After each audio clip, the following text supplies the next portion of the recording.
Hello people, I'm the Comic Book Gamer, and today I'm going to be talking about Nick Spencer, who is a very angry man writing for Marvel right now. He's one of their top tier writers as far as how they regard him and the stories they give him. He's writing Captain America, he's writing Secret Empire. He's got a lot of stuff right now, a lot of big stuff brewing over at Marvel, and he is just so angry at everyone. He doesn't seem to really care for the fans whatsoever, which I thought is part of why you do comics, because you love these characters, you want to tell stories for the fans.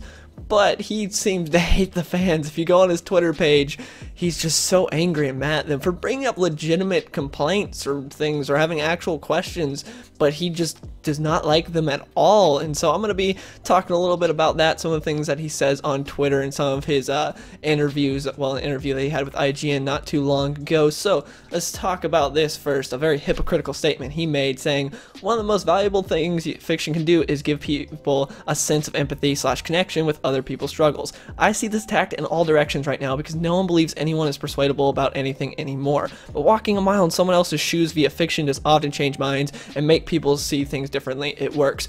I agree there. I think that's a pretty good statement, but it's very hypocritical because he would never do this with a conservative. He would never be like, oh, you know, he would never write a conservative viewpoint to try to make people think differently about conservatives. He is just so dead set against anyone who's even the teeniest bit conservative. Even if you're not conservative, you don't want social justice warriors in your comics, you hate women. Don't believe me? He said that, and I'll get to that in a bit. But yeah, he's completely hypocritical there. He's talking about how, you know, you can walk a mile in someone else's shoes. It's very valuable to do in fiction. That's what's interesting you can do. Yeah, except for the fact that you wouldn't do that for a conservative. Moving on to the next tweet, he's interacting with a fan here. He says, a character being female is not a feminist statement. A character should be what they are regardless of gender, which isn't a bad thing to say at all. Nick Spencer says comics and all fiction are going to deal with the fact that women are treated differently, worse in society. Get over it. I don't know where you've been living, but here in America, over in the West, women are treated equally in America. I'm sorry, but that's in the United States of America, women are treated equally. You know where they're not treated equally? Over in Kamala Khan's parents' home country, over in Pakistan, they're not treated equally at all. So if you want to get a discussion about that, I 100% agree with you there. Women over in Pakistan, they're not treated equally at all. But here in America, yeah, they kind of are. I don't know what you're seeing, what makes you believe that. Right now in modern day America, they definitely are treated equally. Nick Spencer strikes me as one of those people that believes in the wage gap. I would not doubt at all that he believes in the wage gap. Someone needs to tell him that that's a myth. Nick, buddy, the wage gap is a myth. It's not real. I'm sorry, but it's not real. Okay, I'm hoping maybe that'll get to him, but he'll probably just call me a woman-hating person or something, call me a bigot because I told him the wage gap isn't real. Anyways, moving on to his next tweet, someone has an honest question to what he said there in that previous tweet. This person says, not that I want to mix into this slow motion train wreck, but honest question, how are women treated worse? And Nick Spencer says, this can't be an honest question. The reason he says that is because he has no answer. He has no example to say how women are treated worse. He can't, because they're not. In America, they're not treated worse. There's no examples he can give, so that's why he's like, Jesus, can't be an honest question. You're an idiot if you don't know, because he can't give any examples. He can't defend his argument. He can't debate that. Oh my gosh, this guy, just the more you go on the Twitter, on his Twitter, the worse it gets. The Twitter, I sound like I'm 60. And then someone says, just because I don't want social justice in my comics doesn't mean I'm anti-woman or against female characters. And Nick Spencer says, actually, that's pretty much exactly what that means. And then he pretends to talk in this guy's voice saying, I'm not against women, I'm only against seeing them treated justly. What? The guy never said that. He just doesn't want the social justice warrior agenda in his books. He wants good comics. And Nick Spencer's like, no. What happened to walking a mile in someone else's shoes, Nick? What happened to that? Why don't you walk a mile in this guy in Joe Bates' shoes? Why don't you do that? But no, instead, you just go, he hates women. You're anti-women. What? What? This guy never said any of that. He just doesn't want social justice propaganda in his books. This is like, what is wrong with this guy? It's just Nick Spencer can't be real. Until I saw him in an interview, I refused to believe he was real. He had to be like some made-up person, but he's actually real. He's an actual person that thinks like this.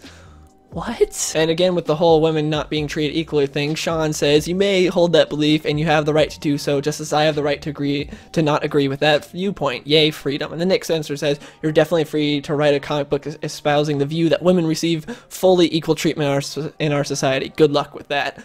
Espousing, I like it. He got the thesaurus out for this. He wanted to show how much better he is than this guy, and he's acting like no one would agree with him. I think a lot of people would agree with him that women are treated equally in society. It's kind of a thing in America, like the equal for all. Like everyone has equal rights. Everyone's treated equal here.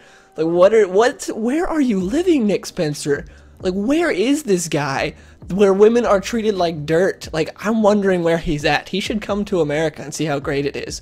Oh wait, he is living here. Never mind. I don't know what he's saying though. Maybe he just doesn't go out of his room or something. Like he doesn't leave the house or his apartment, wherever he lives, and that's just him. It's just something's odd. And then another thing that he says is he pep talks himself. He compliments his own writing, which I love. I think it's great. The fact that no fans are telling, or very little margin of fans are telling him how good his books are, so he has to tell himself. He has to pump up his own books, pat himself on the back. He's like, one of my favorite things about Secret Empire, which is a story he's currently writing, says is you get to see Marvel heroes as underground resistance fighters. That's a very different dynamic for superhero characters, one you don't usually see. A lot of the time, Secret Empire felt like it was channeling Star Wars more than any previous Marvel stories.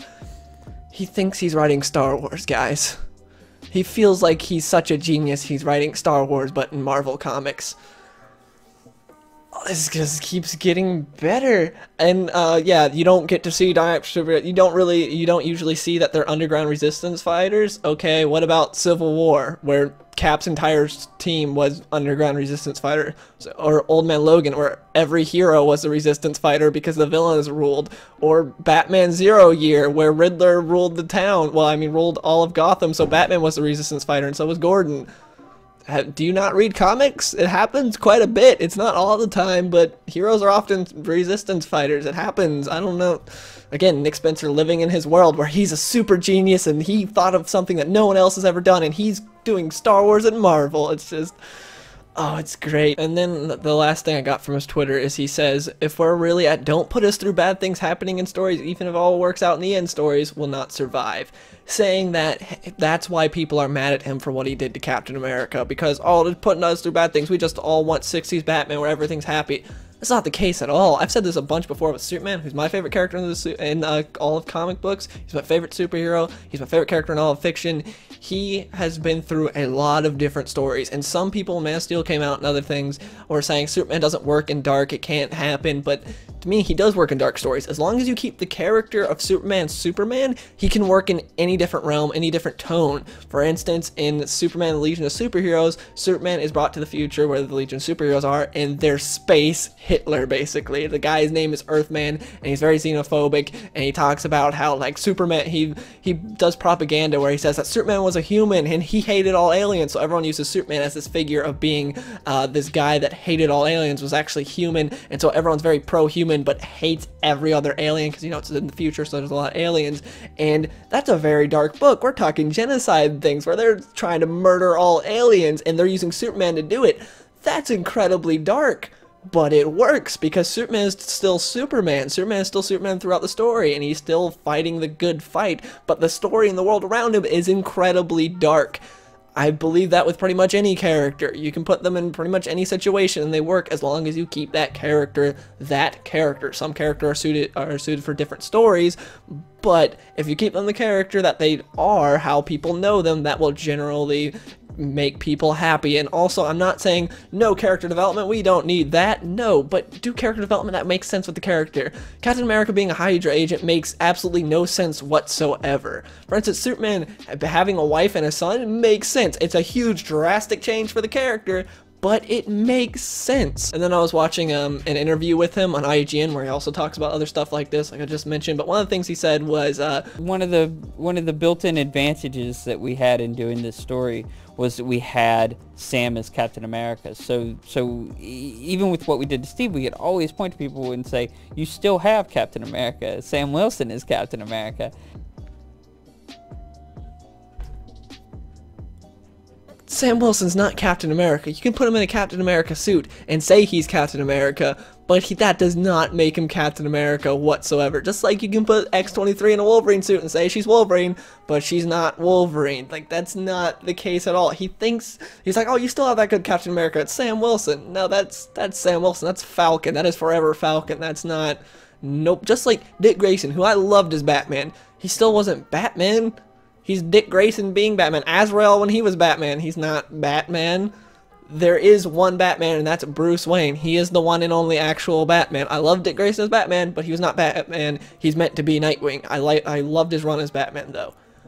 Same with this. Steve Rogers is Captain America. We want that Steve Rogers Captain America back. Sam Wilson, you can't point and be like, oh, you still have him? It's Sam Wilson. It's like, no, that's Sam Wilson. That's not Captain America. Like, what world? He's living in an alternate reality.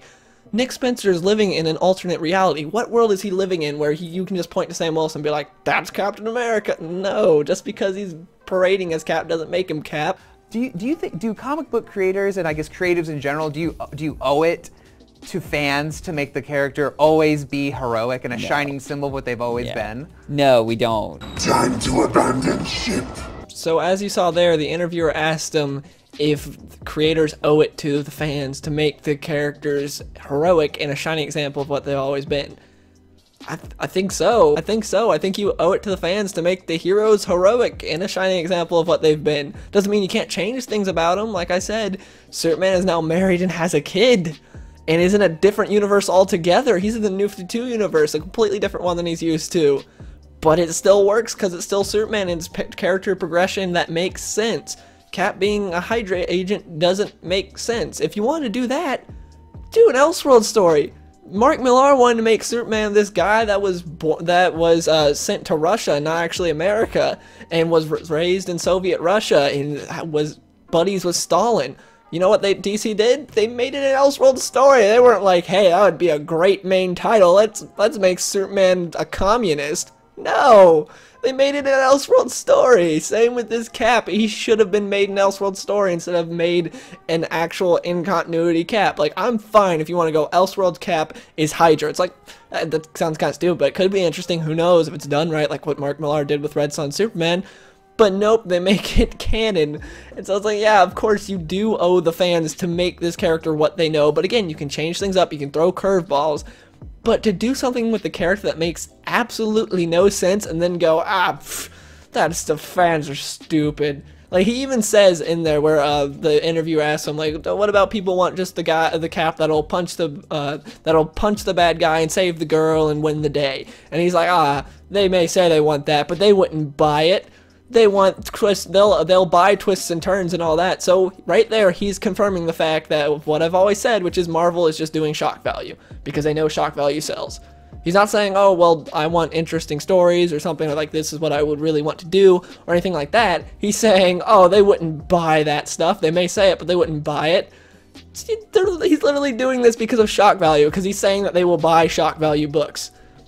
Which is just so stupid. What's really funny is if you look at Nick Spencer's Twitter feed, it's just all him arguing with fans and getting really mad and angry about things. Or if you look at, say, someone like Peter J. Tomasi, who's writing one of my favorite books, possibly my favorite book at DC right now, which is Superman, all his Twitter feed is just him interacting with fans going, oh man, thanks for picking up this book, or that looks cool. It's him being like interacting with fans that actually enjoy his stuff, and it's really cool to see. But you go to Nick Spencer and it's him just hating on fans. I mean, like, you're an idiot and you hate women. It's like, what is going on here? It's just the contrast there is insane. But yeah, that's it for my rant on Nick Spencer. I think if I was Marvel, I would just boot out Nick Spencer and I would get Jeff Lemire. They already have Jeff Lemire, but I would put him as like the big guy that's going to write, that's going to bring Marvel forward. I'd be like, please just write what stories you want to write, because that's what I'd do if I was Marvel. I'd look at Jeff Lemire, I'd be like, please help us. We've got an SJW infestation. Please help us and just write what stories you want to write. Do whatever character you want to do, because he does some amazing stuff. The only book that I've read of his that I don't like, that I didn't really care for, was his Hawkeye run. Everything else I've read is great. I love his Green Arrow run. I love Sweet Tooth. I love Descender. I love Thanos. I love Old Man Logan. He's written a ton of great stuff. And Black Hammer is an indie book that I really need to read of his right now that I hear is amazing. So yeah, Jeff Lemire just writes some great stuff, and he's an amazing storyteller, very talented. I would replace Nick Spencer with him at Marvel if I was Marvel, because they do have him. He's writing Thanos for them right now, so they could definitely do that. But yeah, please let me know in the comments below, what are your thoughts on Nick Spencer? I really want to hear what you guys think of him. Do you think he's one of the big problems at Marvel like I do, or are you guys okay with Nick Spencer? And if you want to follow me on Twitter, you can. We continue the conversation there, and hope you guys enjoyed the video, and I'll see you guys in the next one. I've been so alone ever since I left the tribe. That's just how it goes, guess I like the lonely vibe. but they'll never know, cause I'm always on my grind. And